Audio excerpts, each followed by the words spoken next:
Cette semaine, nous vous présentons un essai exclusif, une voiture unique au monde, la Mazda RX-7 2002, version Spirit Air.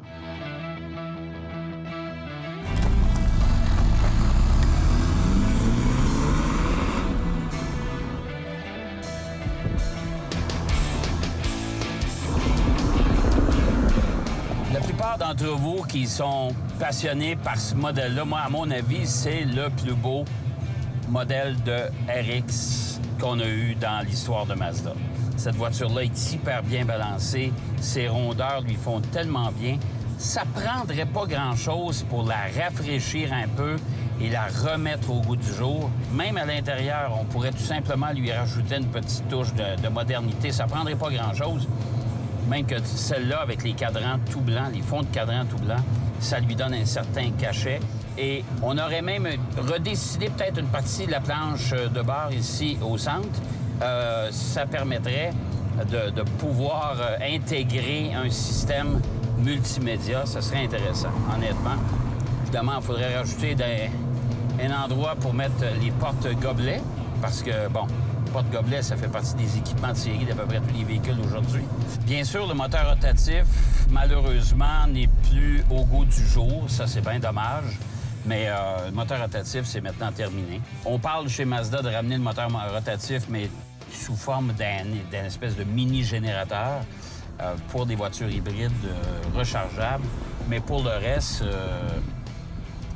c'est loin d'être sûr qu'on ramène justement une nouvelle génération de la RX avec un moteur rotatif. C'est un moteur qui était quand même énergivore, c'est un moteur qui consomme beaucoup et qui consomme de l'huile aussi. De moins en moins avec la RX-8, mais à cette époque-là, ça consommait de l'huile quand même passablement. Mais c'est un moteur qui est fabuleux, qui est léger, qui prend pas beaucoup d'espace et qui permet d'offrir des configurations de carrosserie, de design général et de dessin technique plus original que les moteurs traditionnels. Moi, j'aime beaucoup. Cette voiture-là qu'on essaie en ce moment, elle a 4590 km. La voiture est neuve.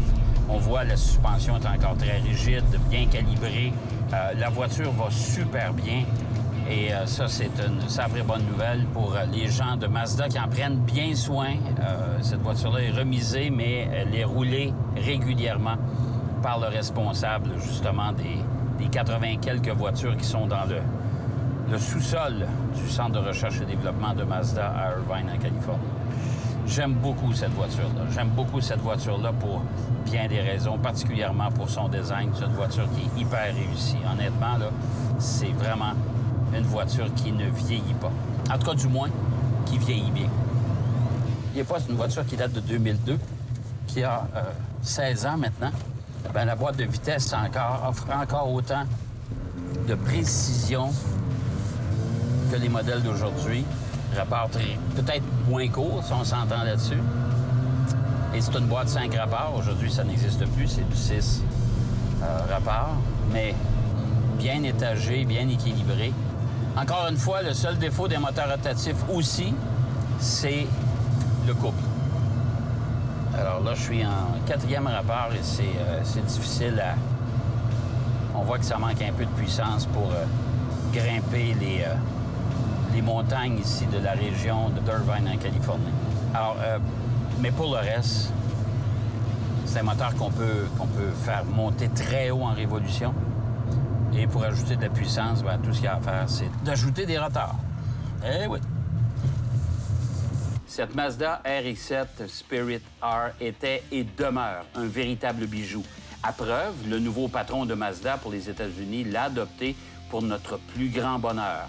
Dommage que Mazda ne poursuive pas l'aventure du moteur rotatif dans une voiture sport.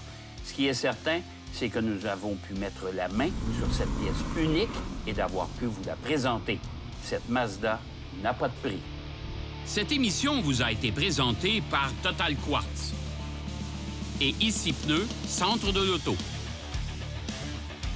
La semaine prochaine, à propulsion Carlito Rally Run 1000 et essai le Velar, Simon prend place dans le Durango SRT et Jacques repasse l'histoire en profondeur de Lincoln.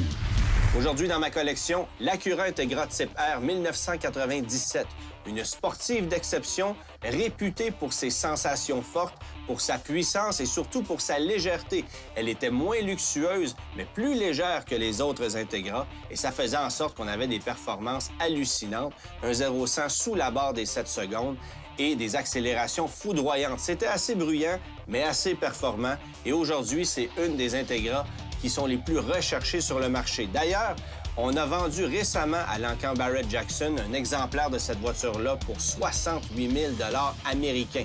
Qui aurait dit un jour qu'on paierait aussi cher pour une simple Honda? Pour en savoir davantage, visitez ma page YouTube Auto Joubert où vous en apprendrez beaucoup sur les voitures qui m'ont marqué.